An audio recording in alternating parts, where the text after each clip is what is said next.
Okay, we're live. Hi, everybody. I swear to God, it's every week. Let me delete my TikTok, Steve. Dana's like, "Are we live? Are we Are we live? live? Are we Are we live live? yet? How about Are now? we live?" Have you pushed all the buttons but one? Okay, so now push the other button. Push a button. Push a button. Push a button. Snakebit Cat says, "Whoever used to write episode titles for DS9 now writes song titles for Fallout Boy."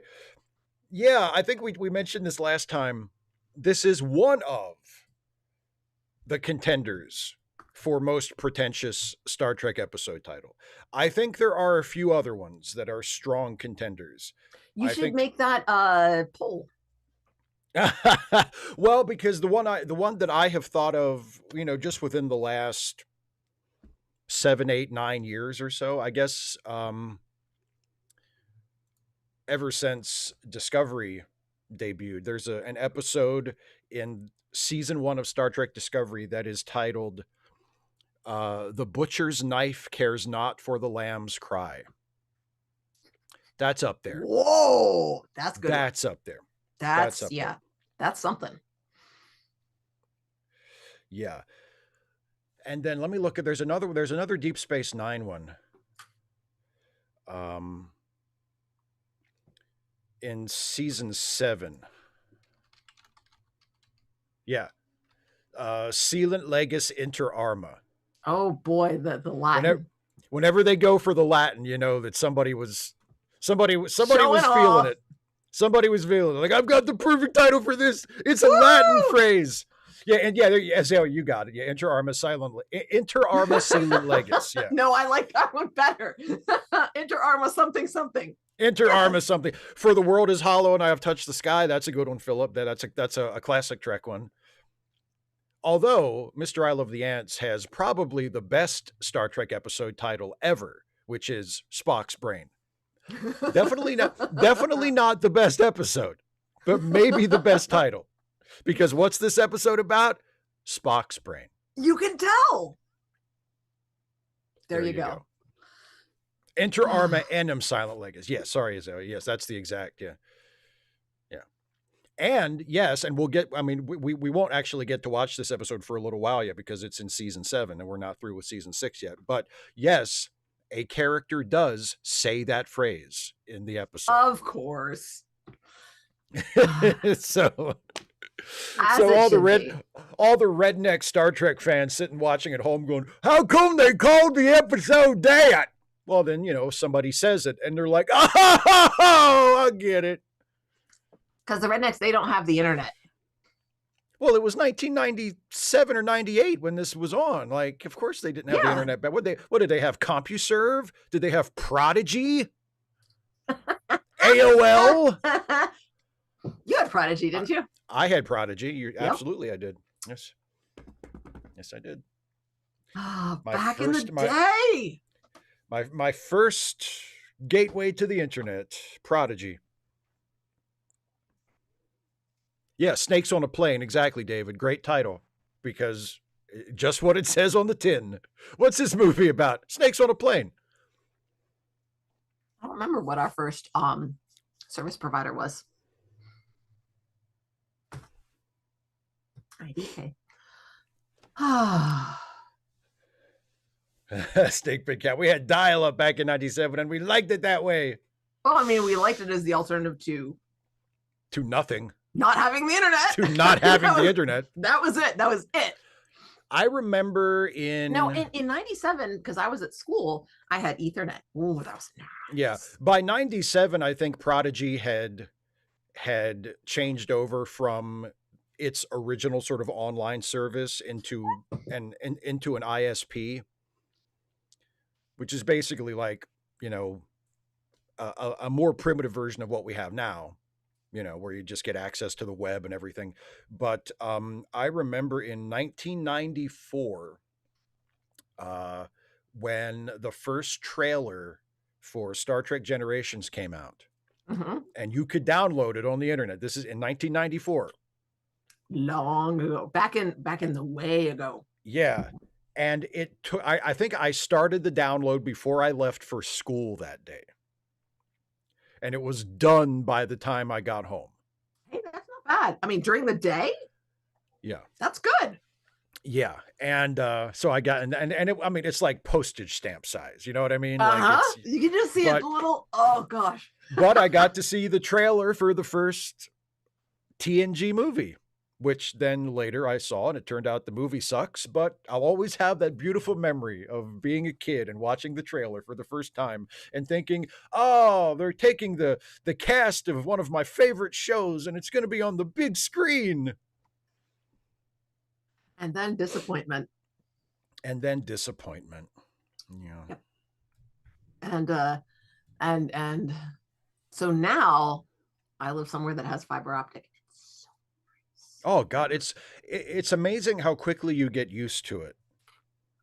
You know, because like I remember, like downloading pictures, and or do you remember? Did you ever get? Did you ever download pictures from Usenet and they were scrambled, and you had to have a separate program like to unscramble them? Mhm. Yeah, I mean, kids today have no idea what we're talking about.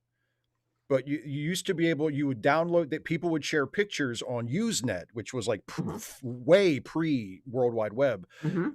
And Usenet wasn't graphical at all. Like it was just text, but you could download pictures from Usenet and it would be just in like a text form Mhm. that you could then feed into like a an encoder program, and it would spit out the picture, and it was like amazing.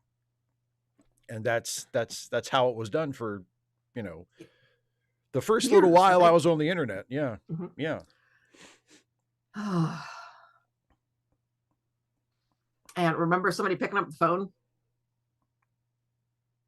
Oh yeah, if you were online, yeah.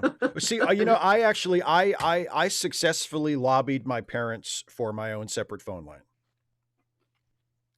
We didn't have that kind of money. Yeah. No way. Yeah, I successfully lobbied my parents for my own separate phone line, which I could then use. I mean, I used it for a phone number too, and like talk to people and stuff. But also, I never had. It was I had the only extension for that line in my room. So if I wanted to be on the internet all fucking day, I could do that, and it There wouldn't you bother go. And anybody just else. not pick up the phone. There you go. Oh. Yeah. Yeah. Back when Napster was free. Is Napster not free anymore? Is it a paid service? What? Does Napster even exist? I don't know. I thought they got shut down. I thought they got shut down. Also, isn't it kind of redundant? Or wasn't LimeWire? What do you mean? I mean, redundant? well, redundant how? But what do you need Napster for?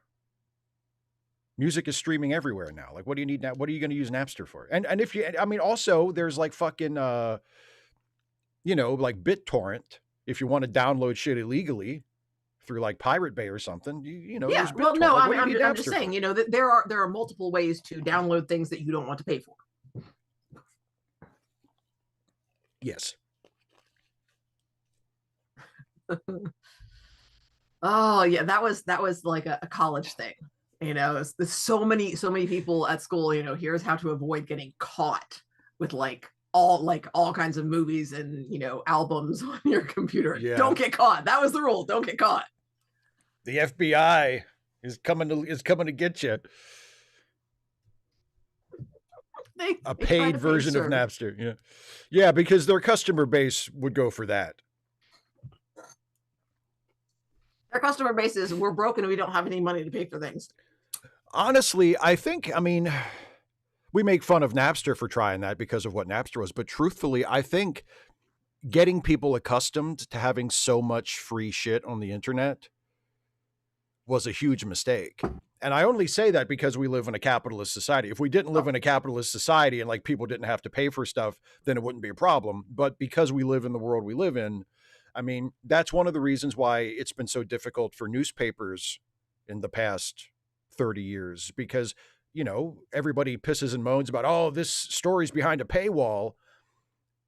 But I mean, in the old days, well, there's ways around that, and I use them, believe me. But in the old days, before everything was on the internet, every news story was behind a paywall because you had to buy a fucking newspaper to read it.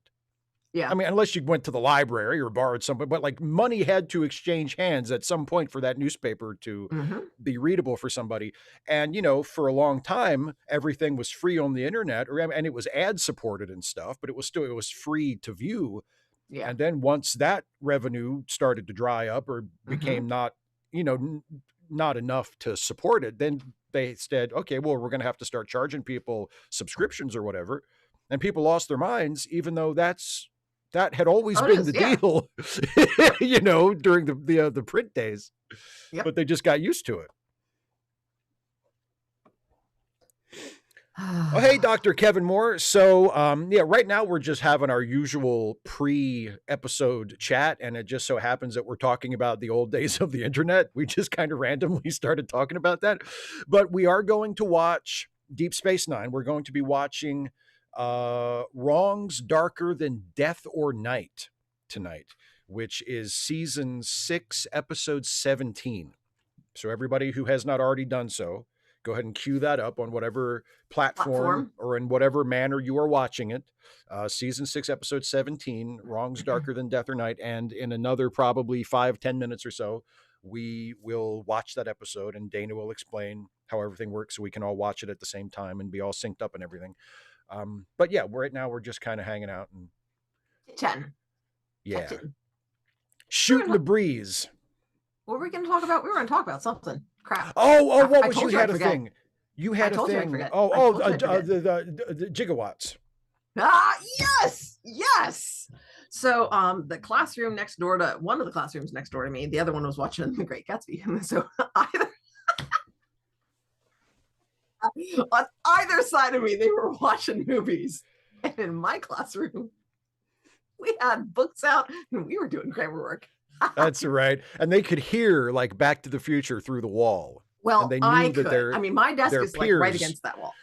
So anyway, so they're away from the wall. So hopefully they didn't hear it too much. And also I heard it the loudest during my planning period. So yeah, I'm going about 1.21 gigawatts, 1.21 gigawatts. Oh gosh, I love Doc Brown. Oh my God. And so my class, I was like, okay, so we're learning about subject verb agreement and gerunds and how gerunds can, be the subject, and it throws students off because they're looking at that as a verb. So I had them take out their choice books. Everybody's got something different. It's all from the classroom library, and find 3 sentences that use ing verbs and copy them out, circle the verb, and then identify whether it is a gerund or whether it's a main verb, infinitive, or gerund, because it can be like you have ing verbs like sing. I like to sing. That's not a gerund. It is an infinitive. So anyway, oh God, the questions I got. Can I use nothing? I was like, okay, let's be clear about this. A person, place, or thing is not a verb. It's a what kind of word? A noun. It's a noun. So it's like I put the word thing on the board. Any type of thing, nothing, anything, something, everything, thing, don't use it. Having thing as part of the word should be a giveaway. Yeah. There you go. And literally, so I had another student come up with string circled. I'm like, but that's an object. It's an object, not a verb. It could be like, yes, it can be, but it wasn't a verb in that usage. In that usage, it wasn't. But yeah. And so anyway, and then later, the last period of the day, I had the student use thing, and I'm like,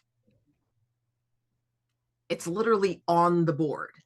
It's been on the board all period. I included it in the notes, and it's been on the board all period. I know because I left it on the board from last period. I'm just like, why are you using? So yeah, we did that, and they did pretty well with it.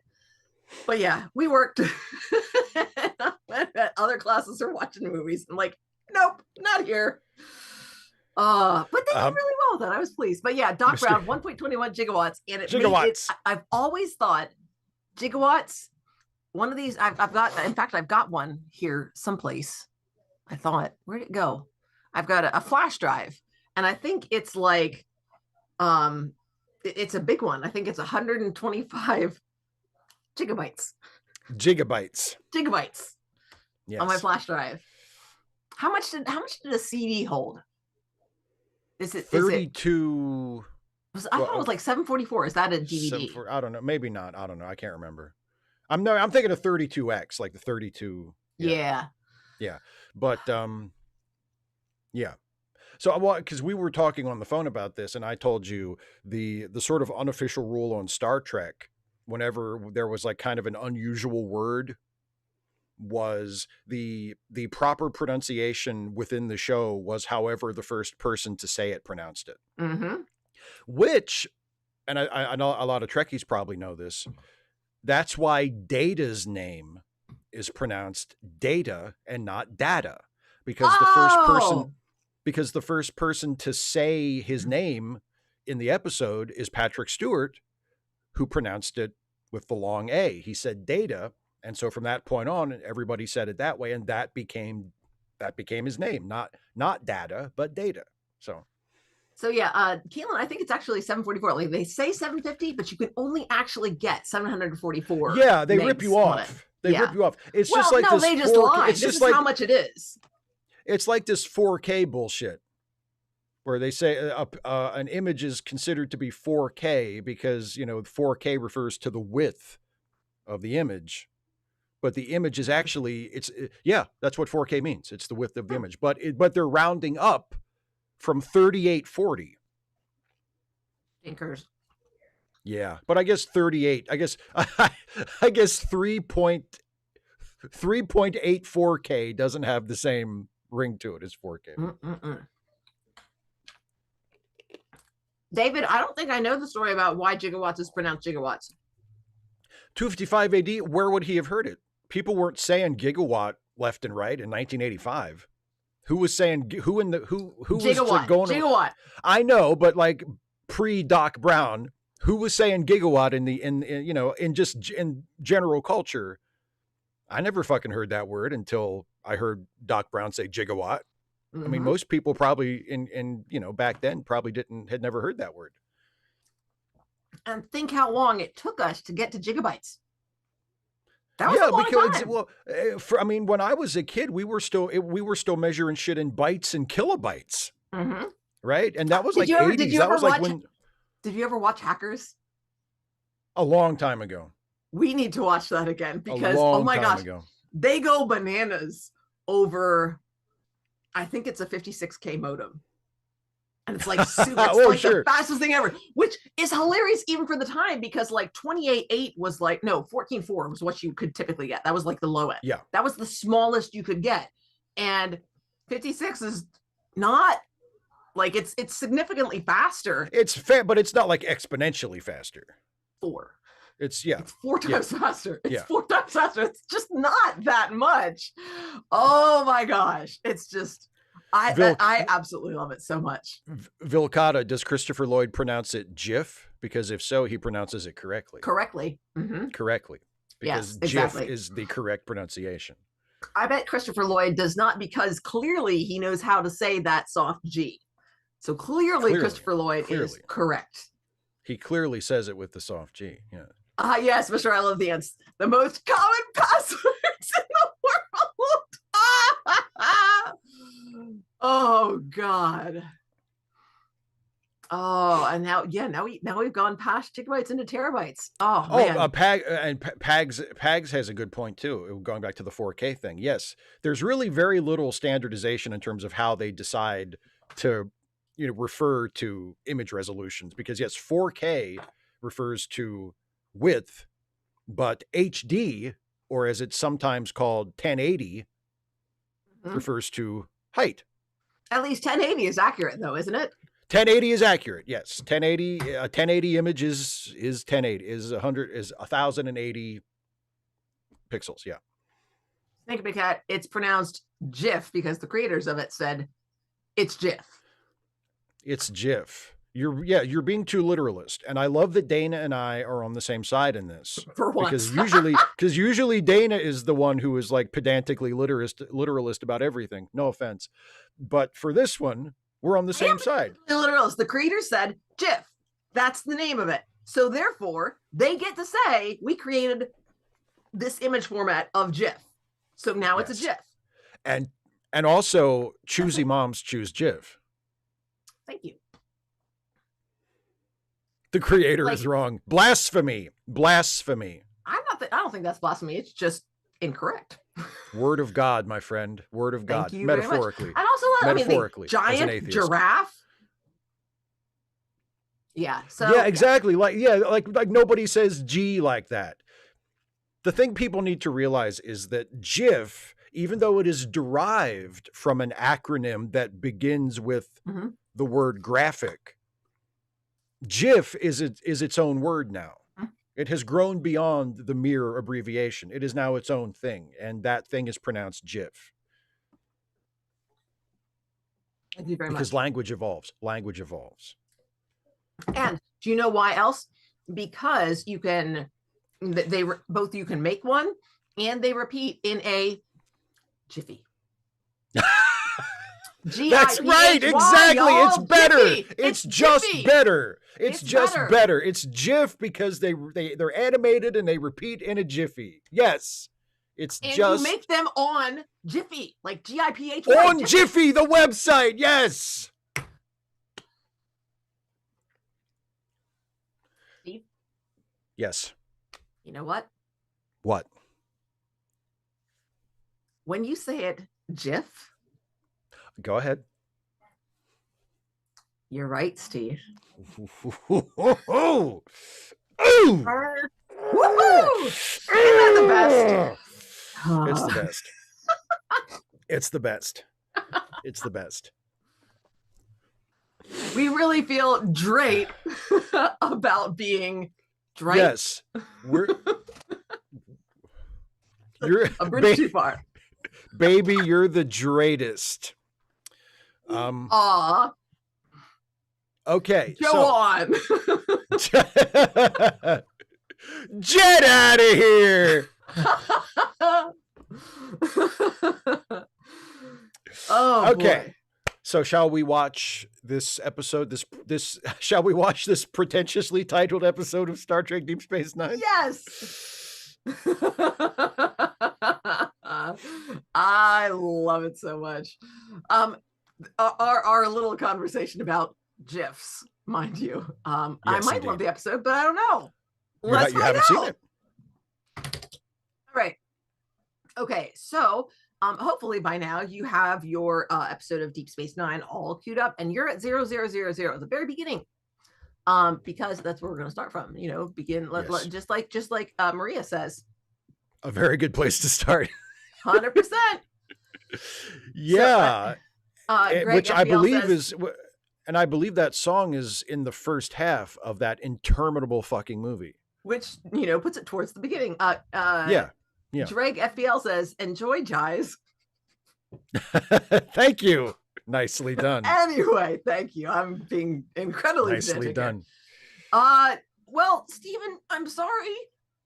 I'll miss having you around. Are you going to watch it tonight, or are you just going to peace out? I don't know. So yeah, make sure you're all the way to the beginning. If it's a little bit off, not a big deal. But so then get your remote or put your cursor over the play button, and Steve's going to count us in 3, 2, 1, play. And once Steve says play, we'll click play once, and we all watch it and then talk about it while it's playing and get yelled at by everybody else for not paying enough attention to the episode. Exactly. One thing real quick, so that 255AD doesn't lose his fucking mind. He says, I read a sci-fi series once where the way a word is pronounced changed halfway through the audiobook because of a note from the author. Should they have told him no? No, I think that's, it's an interesting thing about the audiobook. Mm-hmm. I guess it depends on whose rights were supreme in that case. I mean, if the author had some kind of final cut over the audiobook and he said, hey, you're pronouncing this word wrong, it's kind of the author's call, Yeah. Anyway, okay. So, like Dana said, everybody queued up at 00. I'll count us in. I'll say 3, 2, 1, play. Everybody hit play when I say play, and we will watch Wrongs Darker Than Death or Night. Sounds like it was titled by a angsty 16-year-old. You wouldn't know anything about that, would you? Nah, I have no memory of any such thing. Okay, here we go. In 3, 2, 1, play.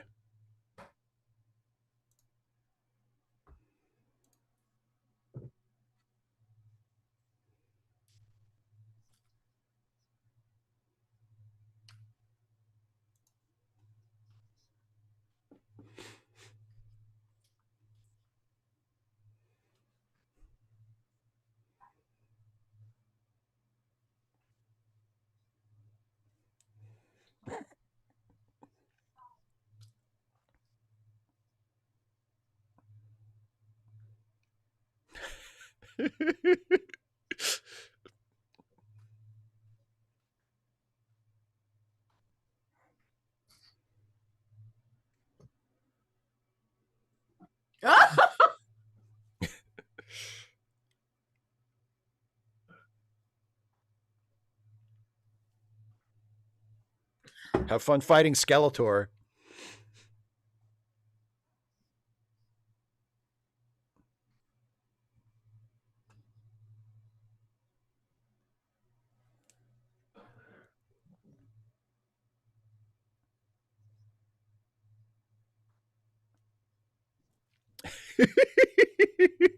Gross.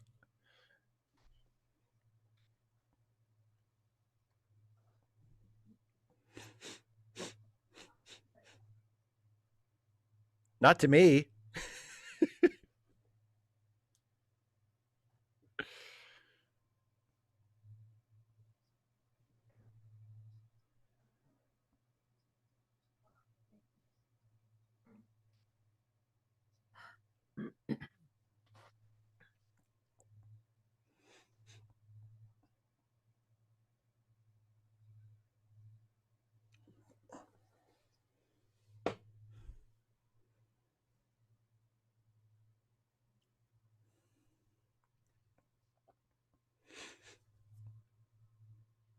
$255 AD because the sex is fucking brain melting. That's why they're together.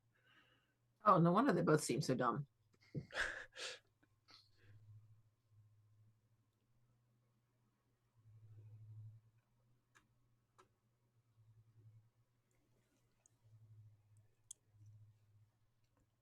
Tell them to go away.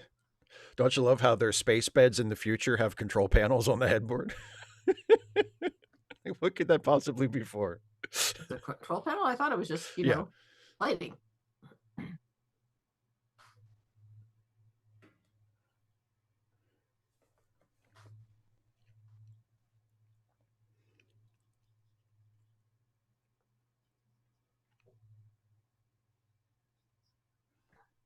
Mr. I love the ants, exactly.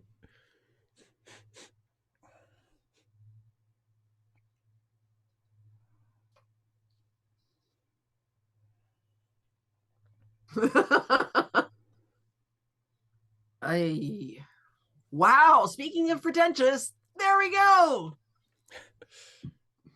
Excuse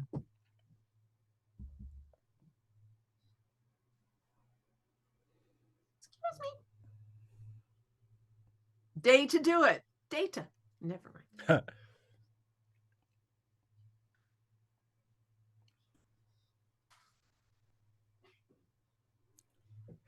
She hit me like 3 times.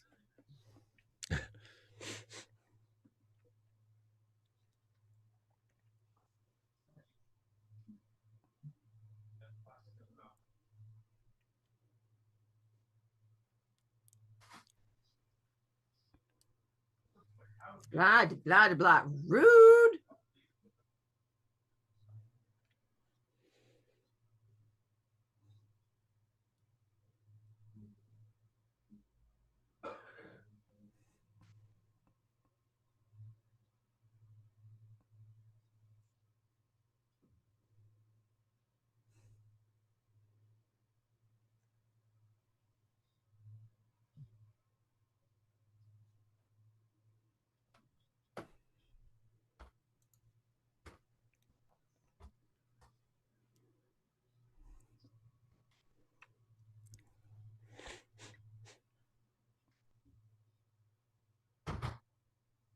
Lilacs. Interesting. That's the Cardassian pronunciation. I feel sleepy. Go away. So you remember last week when I said this has one of the great acts of pettiness in the whole series? Is that it? That was it. Gul Dukat calling Kira in the middle of the night to just randomly say, as Caitlin puts it in the chat, by Villain, the I way, have done thy mother. hey Kira, by the way, I fucked your mom. Like it's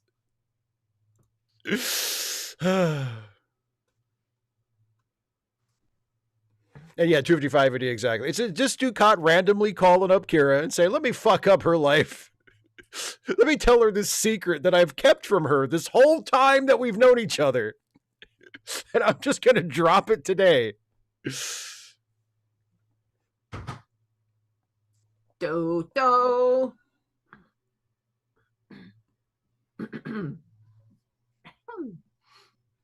Kara not in refugee camps.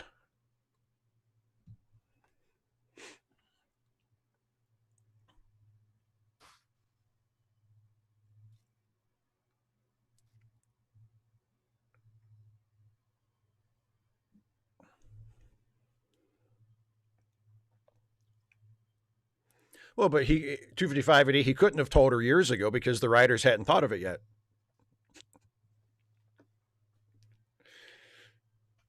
I'm pretty sure they didn't have like a story meeting in season 1 where they said, okay, so in season 6, we're not going to mention it until halfway through season 6, but just so everybody knows, Gul Dukat totally fucked Kira's mom back in the day. She can consult the orb of did Gul Dukat fuck your mom, which is a really popular one. The priests down in Bajor are constantly having to pull that one out.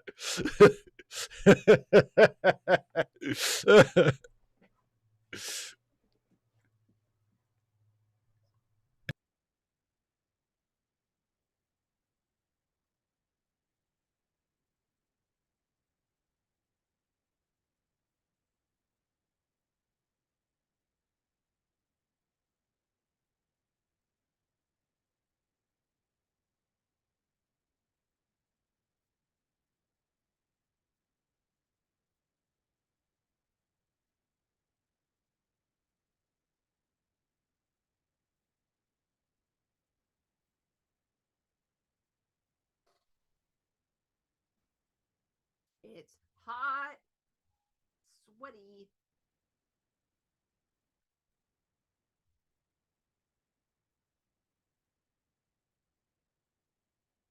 What is the point? Is there a point?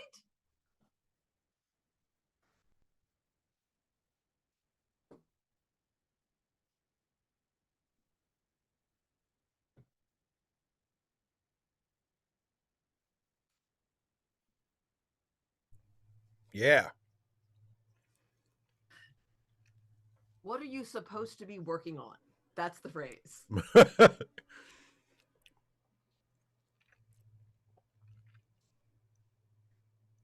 And by the way, the Alamo sucks. Pee Wee Herman's bicycle isn't even there. Ah.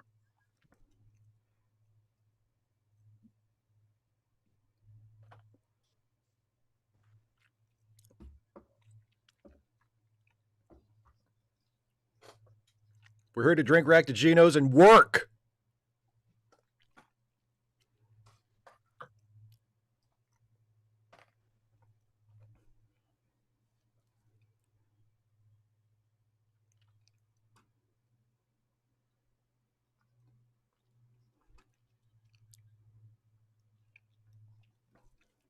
There have been 17 murders. Well,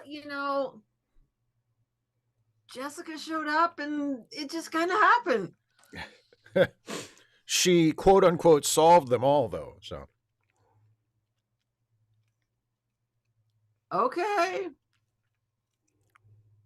yes, Mr. I Love the Ants, but is it in the basement? No, I'm just being a grumpy. He told me you've been a little bitchy lately. I'm on the rag. Jeez.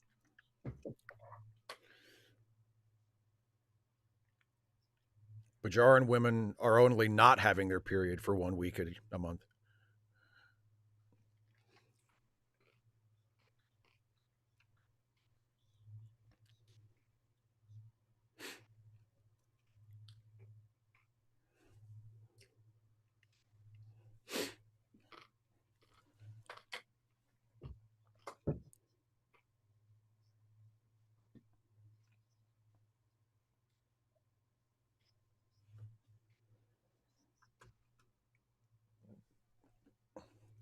Did he do your mom? I got that one too.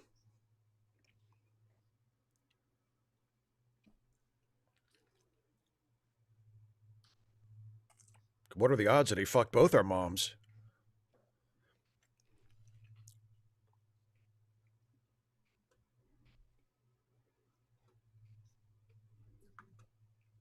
Why? I'm.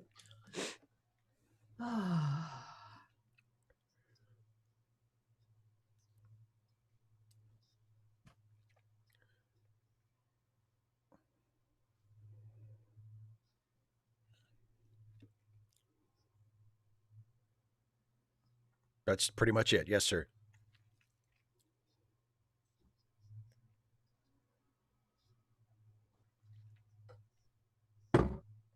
You are in the Federation. Anything you do has something to do with the Federation. Duh.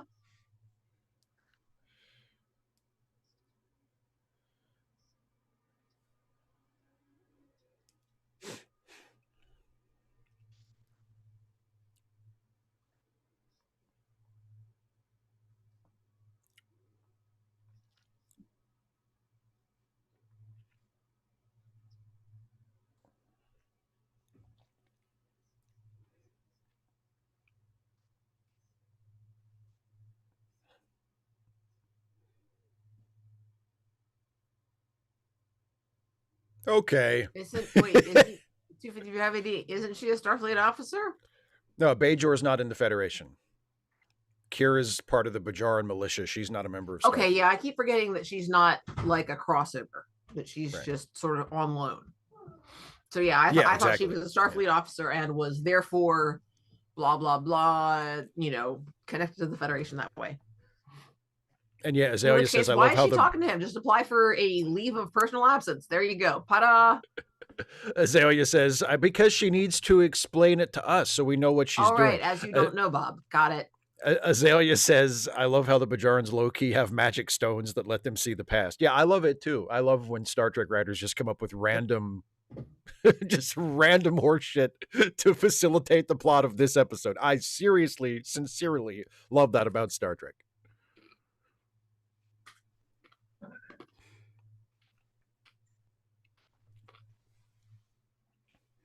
That's true, Stephen. And they probably wouldn't have been the only people in that group. All right, we are in flamelit corridors. Yeah.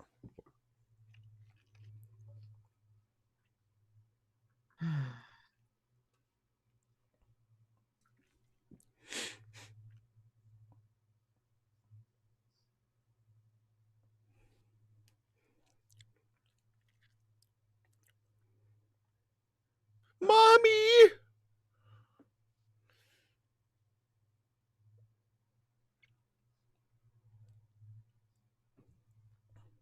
Little hog.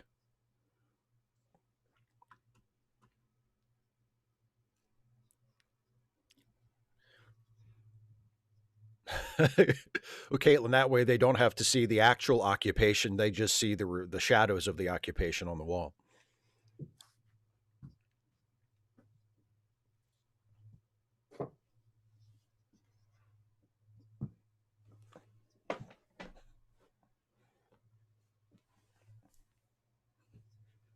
I mean, the kids look all right.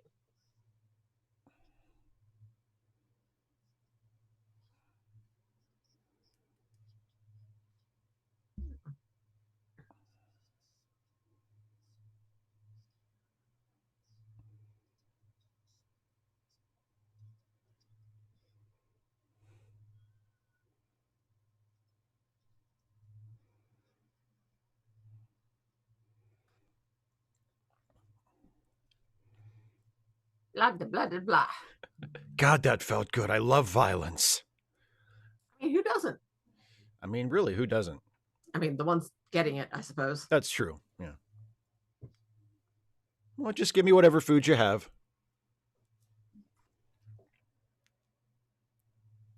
Yeah, look at those babies' chubby cheeks.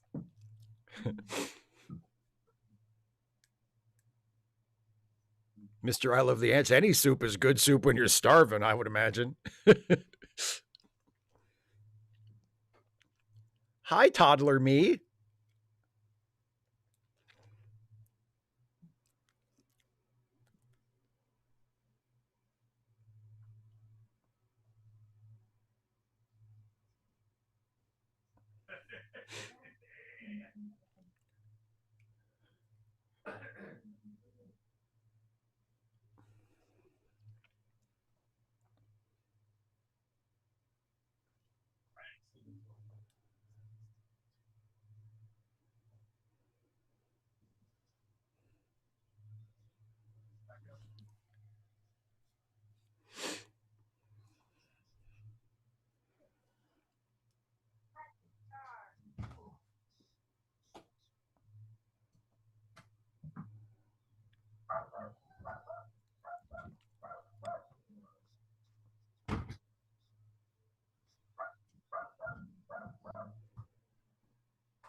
I was on top of it, Caitlin.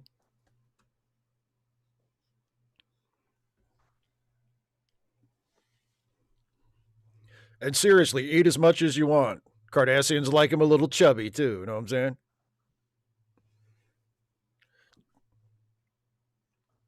Why would it be problematic? 255 AD. Like,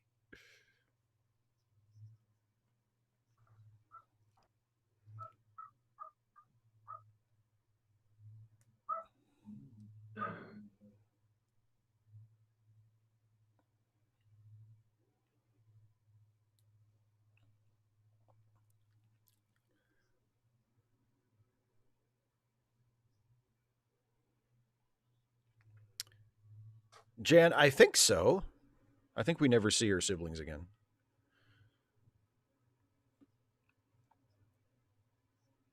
Is that kiwi strawberry snapple on that carafe? Oh my god.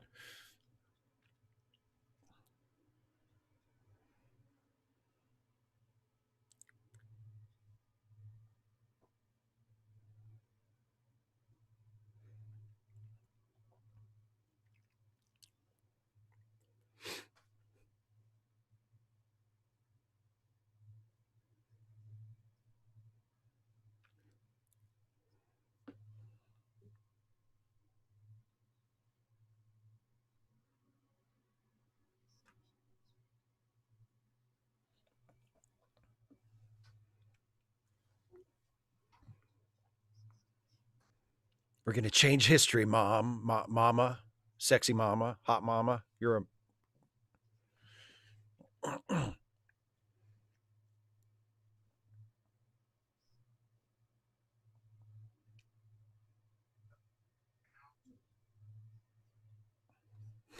David. Take care of them. What?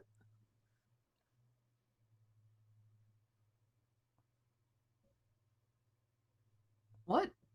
Like I had Well, she trouble has her seeing. hair over it. She has her No, hair but over like it now. apparently like Kira moved it, and when Kira moved it, There, see. okay, it really isn't. I mean, Kira is totally right. Yeah, I mean, it's not it's not teeny even tiny, but I mean, it's fine. It goes like right here, you it's not know. even as bad as the one that woman has in the brain that wouldn't die. I don't know what you're talking about, so I'll just take your word for it.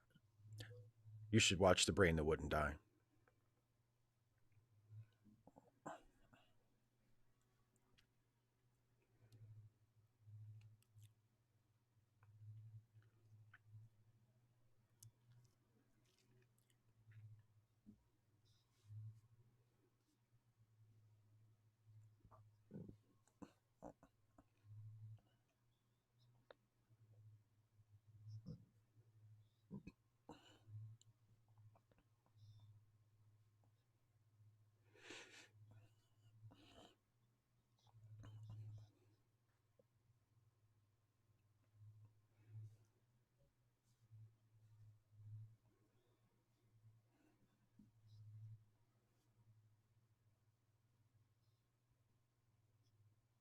Could he be a little smarmier, please?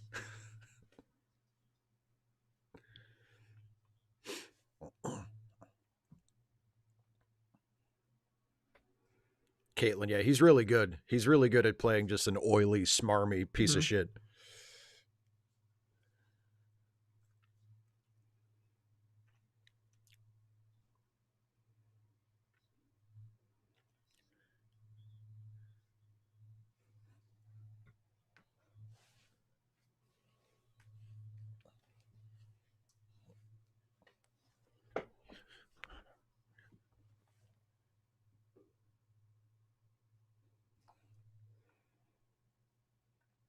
As long as you do every single thing we say, we have no problem with you.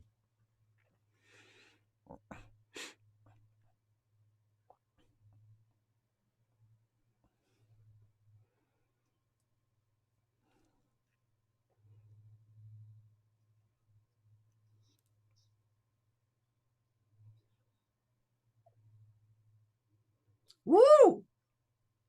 His head was really tiny relative to his body, the guy on the right. Yeah, the guy on the right. I was just like, Yeah, whoa, yeah, disproportionate there.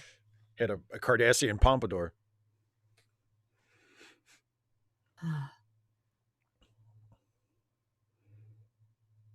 An imperfect one. Take her away. Ah, Bobo.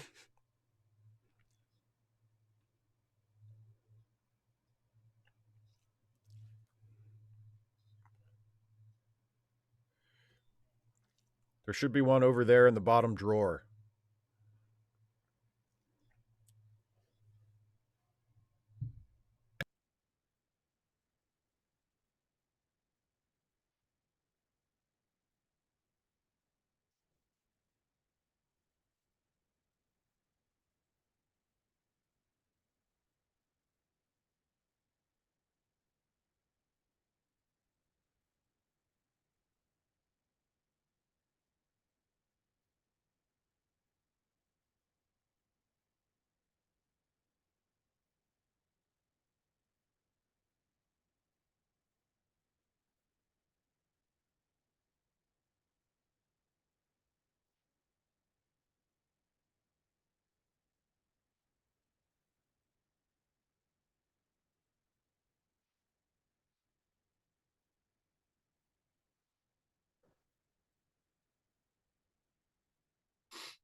Uh, 255 AD, it's I mean, that's historically accurate, you know. And Steve, I think I've told you about the Corey Ten Boom story, right? Oh yes, Yeah. yes. We can talk about it afterward. I will attempt to pay attention. Please do. But yeah, there's always special ire reserved for collaborators and Mhm. traders. Yeah.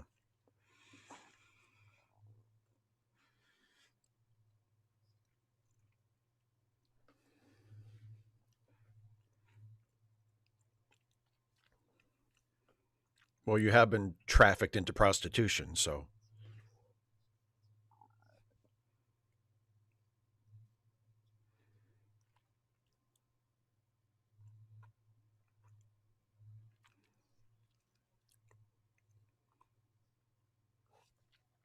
he seems nice.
Ducat rolls up to the sex party like,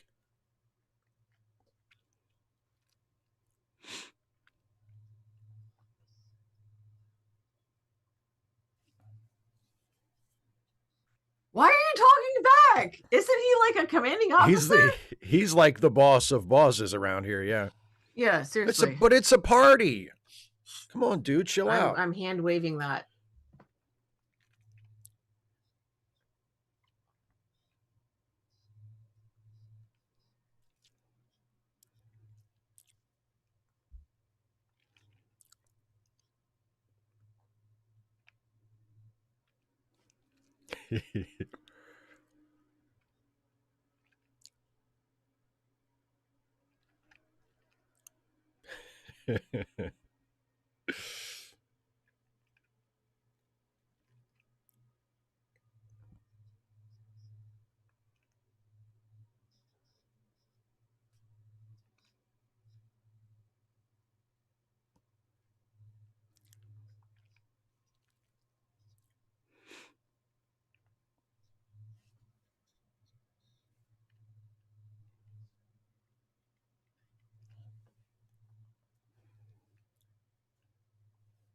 Booze me up, baby.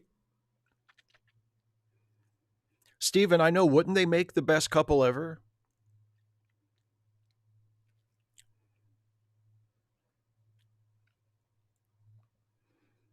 And soon you'll be walking across the floor.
Yeah, hiya, karate chop.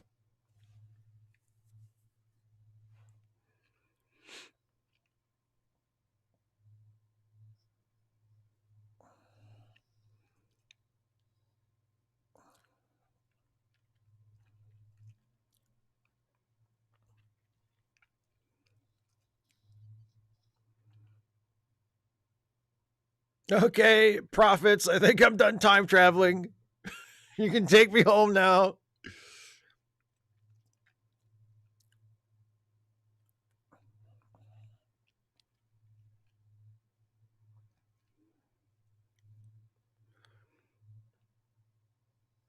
Where's she Well, yeah, supposed but to be? I'm confused. they just kind of threw her down to where they keep the Bajarans that live and work on the station.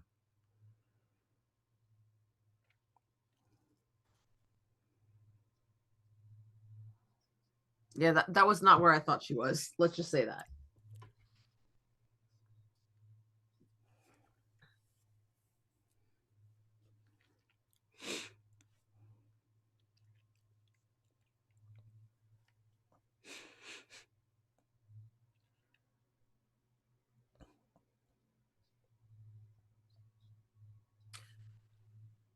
Caitlin,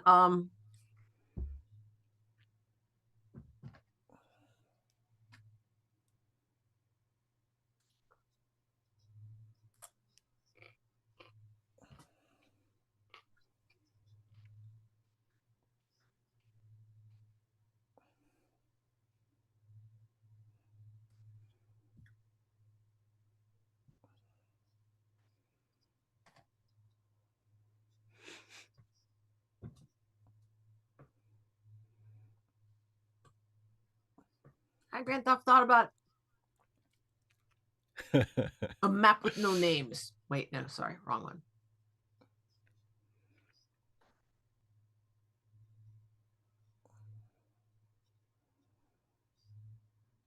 There are a lot of them. Stop trying to recruit me into your resistance. I'm only 3 years old.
Kinky.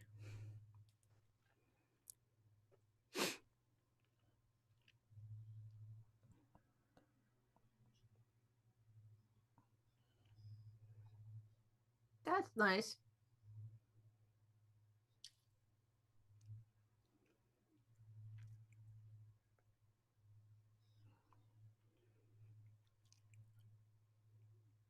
I love the neckline on her dress. The sort of scoop V. It's cute. Yeah. Okay, so Space Hitler is my boyfriend. Go ahead and judge me.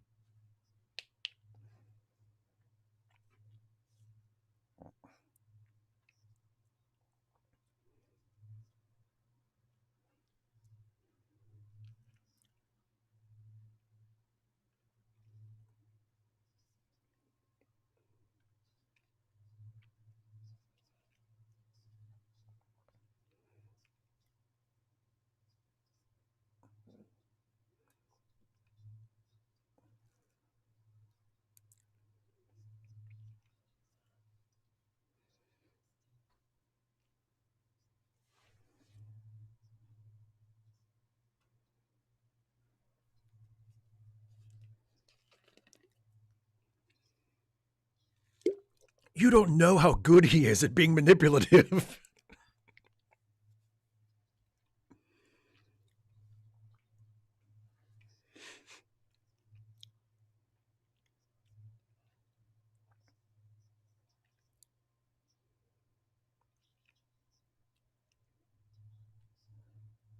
Limp Dick Taban? I don't think so.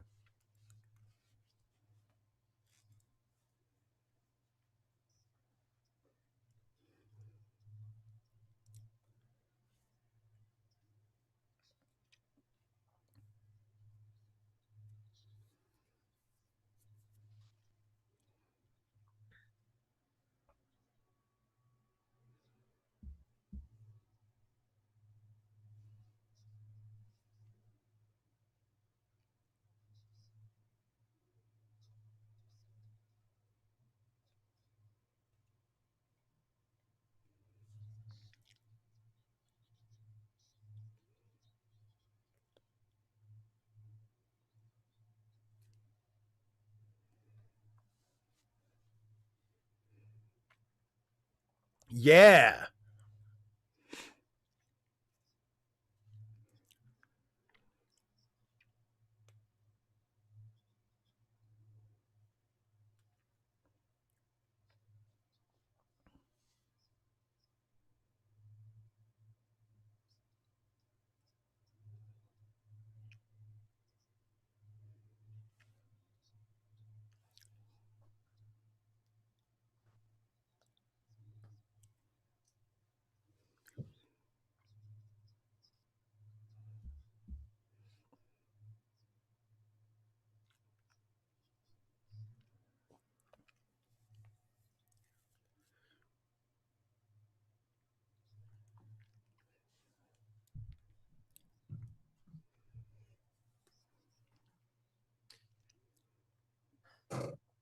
I love Kira so much.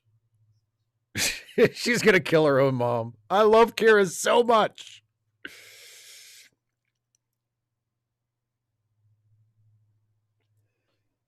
5580, some of the reason they're trying to do too much in one episode.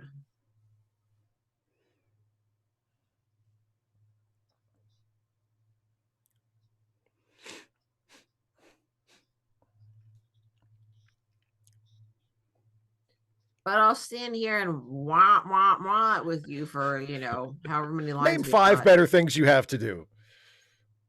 I can't. It's not in the script.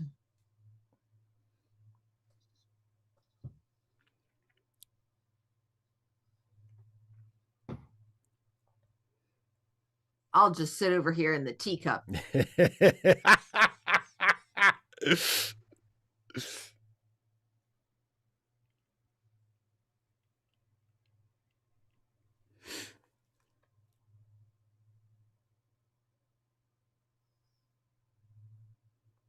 Whoo!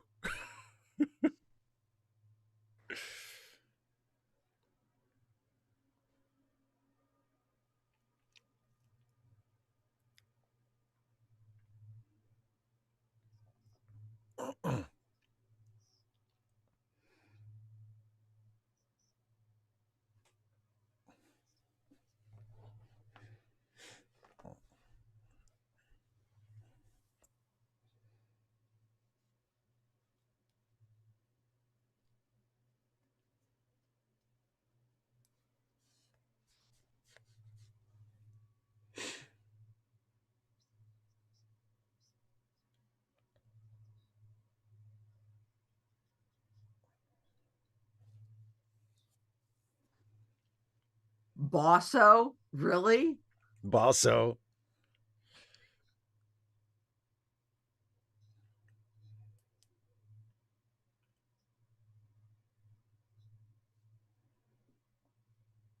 I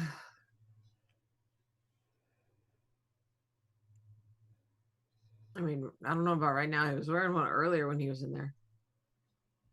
Yay. It's a pencil.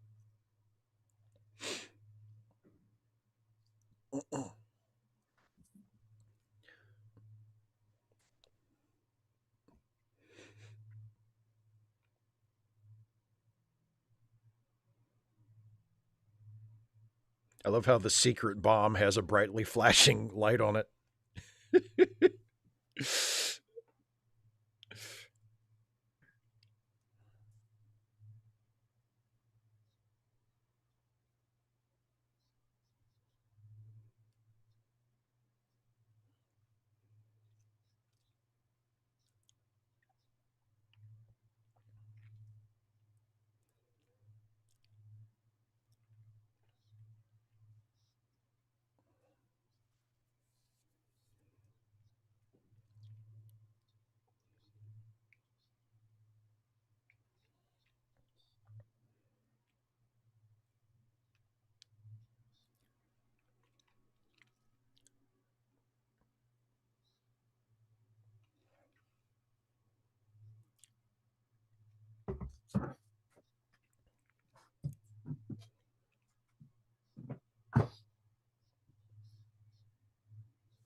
I'm so confused.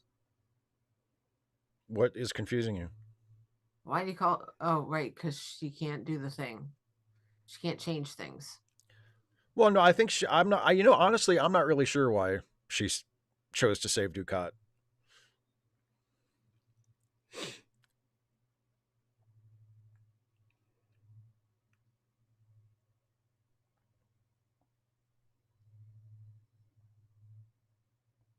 I guess maybe to protect her Subtle mother's nuances, situation or Kara. something. Where?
I'm sorry, I don't think she did anything wrong.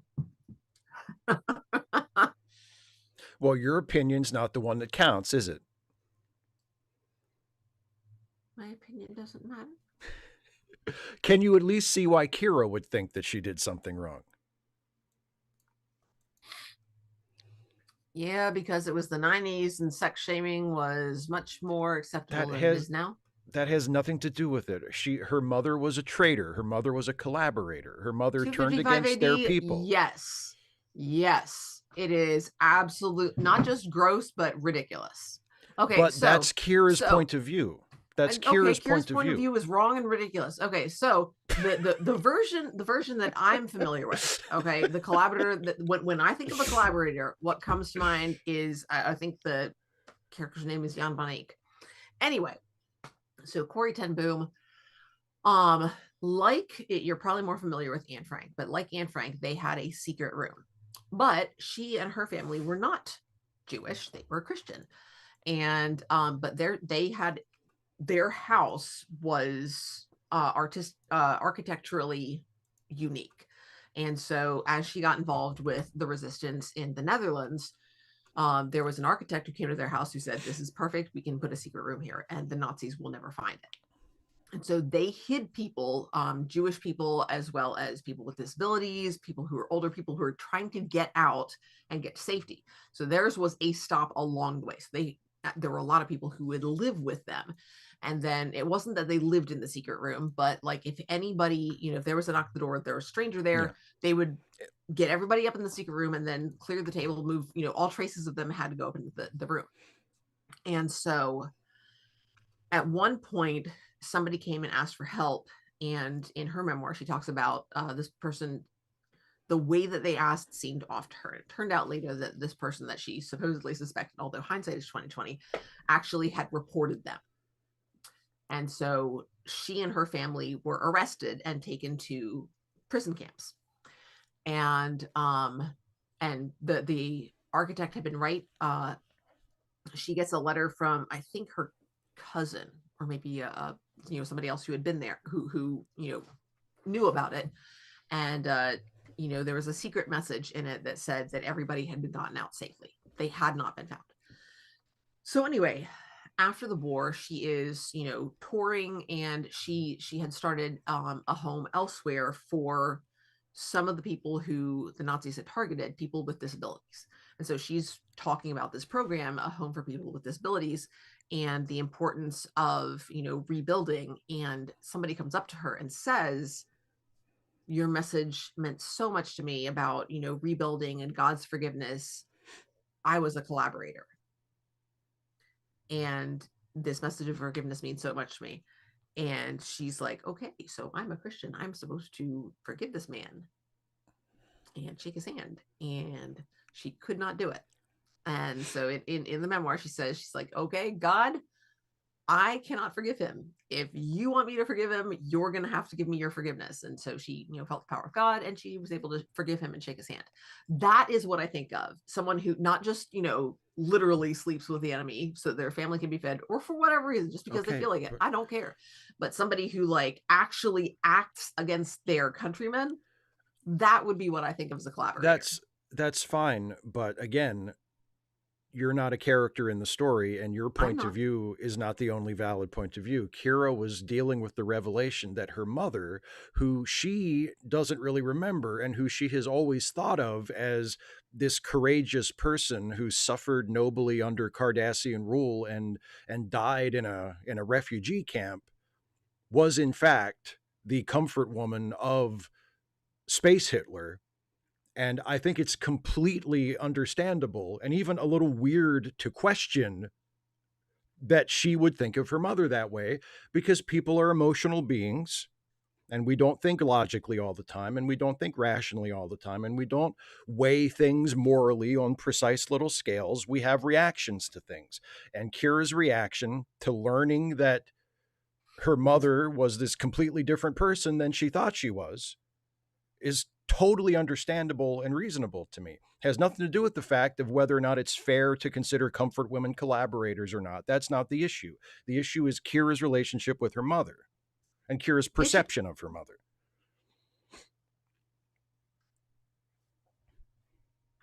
yes, people are not reasonable. However, this doesn't seem unreasonable to me in the right way. It's difficult for me to understand why she, and I guess maybe part of it is her faith and the fact that they use the magic faith stones to get there. So maybe her faith is that important, subconsciously, that important to her, that she doesn't reject that or question that. Emotionally it becomes a rejection of her mother at the time. But like my thought is, reacting with disbelief or confusion, or attempting, kind of like the mother does with Ducat, that she attempts to sort of whitewash slash make excuses for things because of the situation that she's in, but we don't see the same sort of traumatic response, anything like that. She simply accepts, oh, this is what happened. Clearly it means that my mother is a bad person. There's no defense of her mother, which if she thought of her mother as a hero, would seem like it would seem understandable that she would push back more. So her reaction confuses me, given what I know about what she said about her mother. Yeah, I don't get that. Okay. I don't get Well, that. I don't get her reaction, so I don't think there's anything unusual or unreasonable or whatever about Kira's reaction at all. I think it's a completely understandable human reaction given the situation. And again, that doesn't mean that it's right or wrong or anything.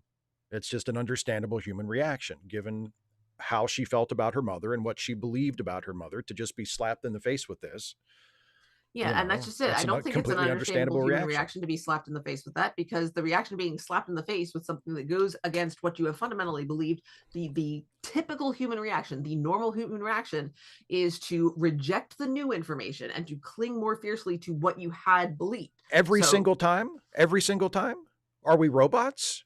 We always do that every single time? I didn't say every You single don't time. I said typical. well, I mean, she's her character is that she came of age fighting the Cardassians. She's, you know, lived basically her entire life vilifying them and viewing them as invaders and murderers and, the enslavers of her people.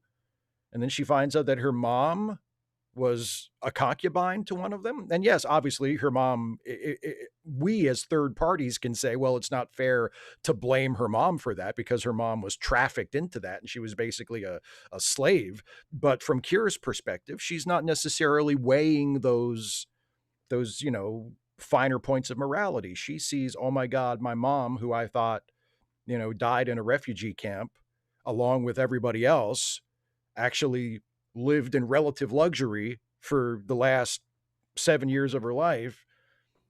because she was a comfort woman to not just any Cardassian, but to the head Cardassian at the time, you know? Yeah, Caitlin, it just seems inconsistent. And that's okay. I mean, the writers of the story were I mean, yeah, they were doing their own thing, which they're allowed to do. Meh.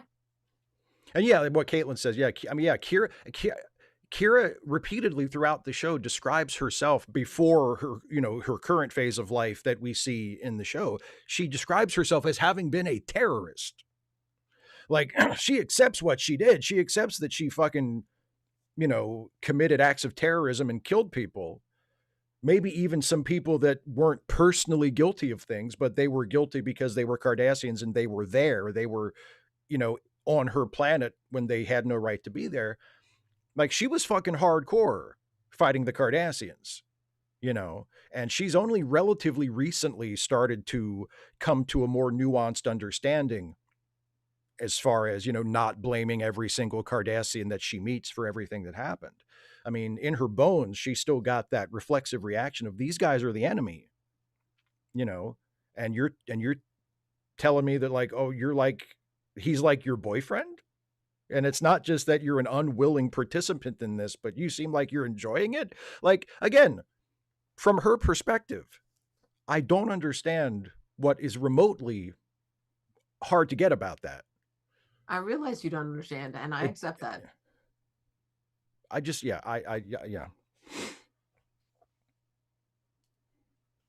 255 AD, I think the episode does a good job at making it, at letting us see that it doesn't endorse Kira's point of view. And in fact, you know, Kira herself at the end is struggling with it, you know. I didn't think the episode endorsed Kira's point of view at all. No, and I think she's struggling with it herself at the end. I don't think you want I don't think it would have helped the episode to be preachy, you know, and to find a way to unambiguously state, now, by the way, you know, comfort women don't deserve to be blamed for, you know, what they had to do. Like, I don't think that's, first of all, I don't think the episode gives that impression. I don't think you watch the episode and you think, oh yeah, those comfort women, they totally had it coming. Like, I don't think that's the impression that the episode gives. And I don't think it's incumbent on the episode to, you know, explicitly state in some way, oh, by the way, you know, people who are, you know, trafficked into sex slavery by fascists don't deserve to be, you know, vilified like that. You know, yeah. So anyway, any other thoughts about the episode? We didn't see how the party turned out. I don't think they had. I think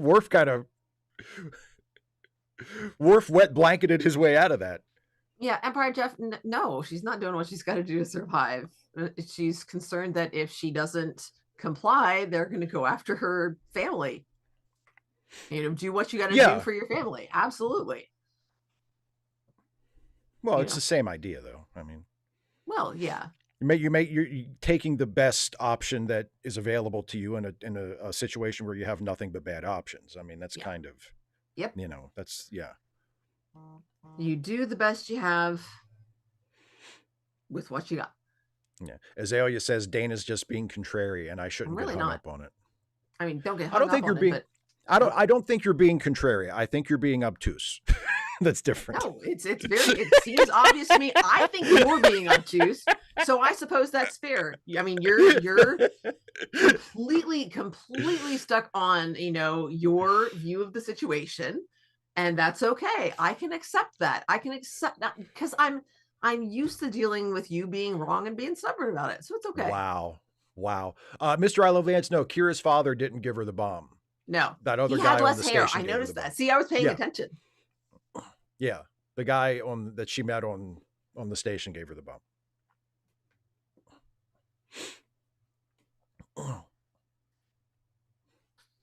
Oh, thank you, David C. Drake. We're both acute. Gosh. Well, no, David C. Drake. I am neither. You're not acute or obtuse. Oh, you're right. Yes, thank you, Steve. You fucking with your geometry references, which With you my know math is joke. like, God, I feel so good. And thank you for telling me that I'm right. you are. Well, I say it a lot. You can I tell you you're right a lot You do. because I think you are right a lot. But I I am. respect you too much. I respect you too much to tell you that I think you're right if I don't think you're right. Although I don't think it would matter to you. I mean, I I like hearing it, and I I like think if knowing you, that you mean it.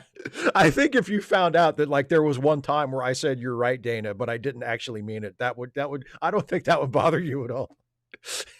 Like No, but the I would. genuflecting would be enough. Yeah, well, you said it, so that's most of it. That's fine. That's most of it. But I would be glad to accept your capitulation.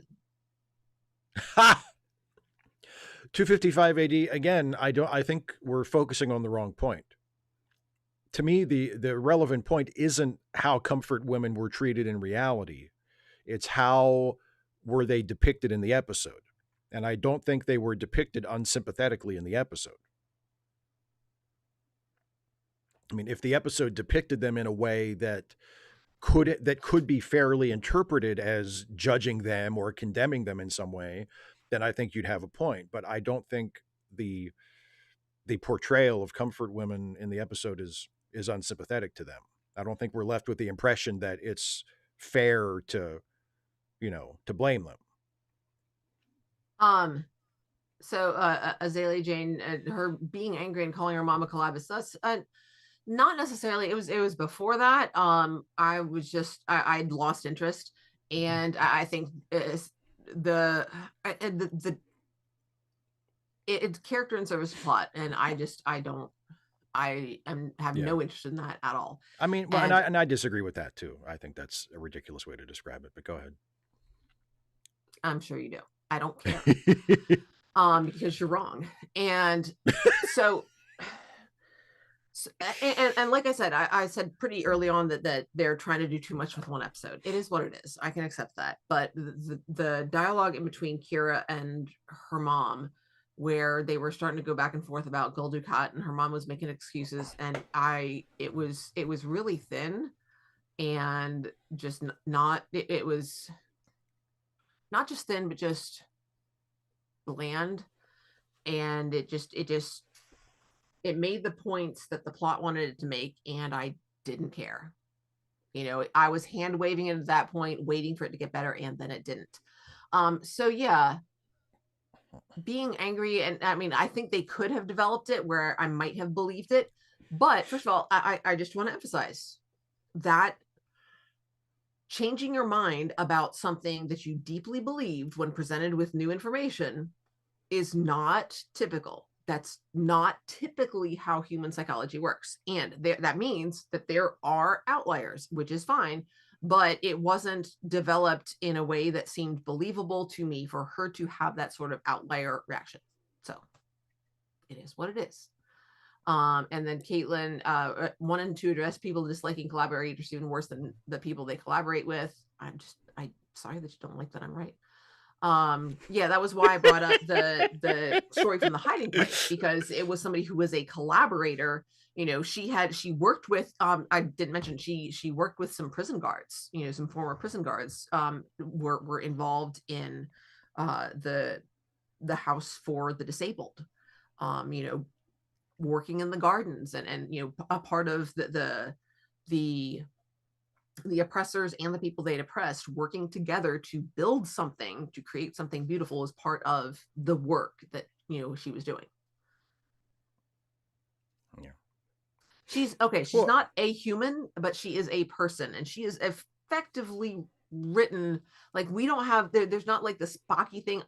Maybe I'm just missing it, that Bajorans their psychology works differently, but I don't remember anything like that. She's basically written having human psychology. Well, and also I would say, and I mean, and Azalea and I are on the same side on this, so I'm not going to argue with Azalea, but they're all the characters are human. I mean, I don't think it's relevant to the argument to point out that the character is an alien. I mean, because to me, to me, her reaction is a completely understandable human reaction. And So, Azalea, that you know, that was another thing that I pushed, because she doesn't push back against, how is this possible? And so that's why I was just like, okay, it's the magic stones, blah blah blah. So yeah, like I said, maybe her faith, subconsciously, her faith is more important to her, and she doesn't, they're deep within her. She doesn't want to push against that, so she's willing to let go of her beliefs about her mother. But again, nothing in the episode indicates any of that going on. I'm having to put it in there, and as I'm thinking about, why would this be happening, I'm making stuff up, and I am disconnected from the episode. So you're overthinking it. exactly, the Which episode you do, which you do a lot, by the the way, and episode the it episode gets on my nerves. the episode It's like, gave just me it watch the didn't fucking the show. episode didn't leave me engaged, which left me with the impetus to overthink things. Had the episode dealt with it, then I would not be thinking about that. Kara says it could have been extended over 2 episodes. I think that would have been a mistake. I don't think there's enough story here for 2 episodes. I mean, no, the episode as it is completely fine. The episode as it is completely fine. It's fine. I wouldn't, They had, I 45 wouldn't, minutes they needed to fill. I wouldn't put it up as like one of the best shows in the entire series, but it's utterly fine. There are so many worse Episodes that are even episodes of worse. yeah, of Deep Space Nine, not even of Star Trek in general. Just, I mean, it's a perfectly fine episode.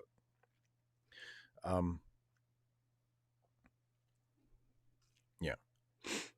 Stephen G. Clenard says the rules are a bit different when you are having an orbgasm. Indeed. Before we call it a night, you feel like playing some Wordmaster, or are you? What do you think?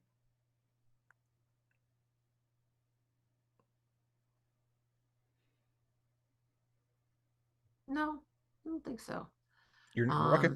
No problem. I'm still pretty tired. Okay. Night before last, I just did not get much sleep. I had like a 13. And you went into work. You went into work early yesterday.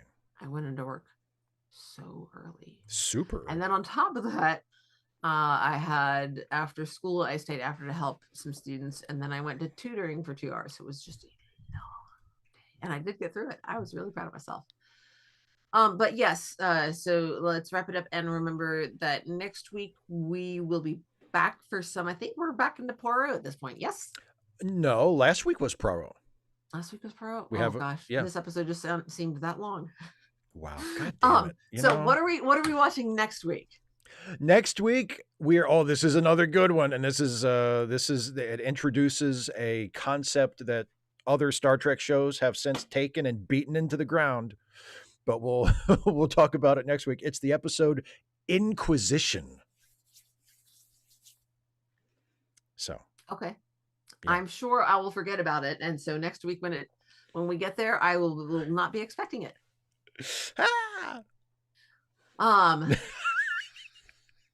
That's oh. So yeah, as Caitlin has mentioned, check out charitylinks.page. And also look down in the description. We have some other organizations. Excuse me. I'm fighting to have a squeak yet, but I'm holding back. You're choking back the squeaks. Choking it back. Check out for some organizations that could also use some financial help and support. charitylinks.page, of course, is run by a friend of ours and has links to GoFundMe's and Ko-Fi's and such for friends and associates of ours who could use some financial help. Helping is good. And also, nobody expects the DS9 Inquisition. Well, we will next week. Although, like I said, I'll forget. I will 100% forget about it. And guess what, Steve? You know what it'll be? What? Almost the end of the term. Oh, that's the middle of finals next week.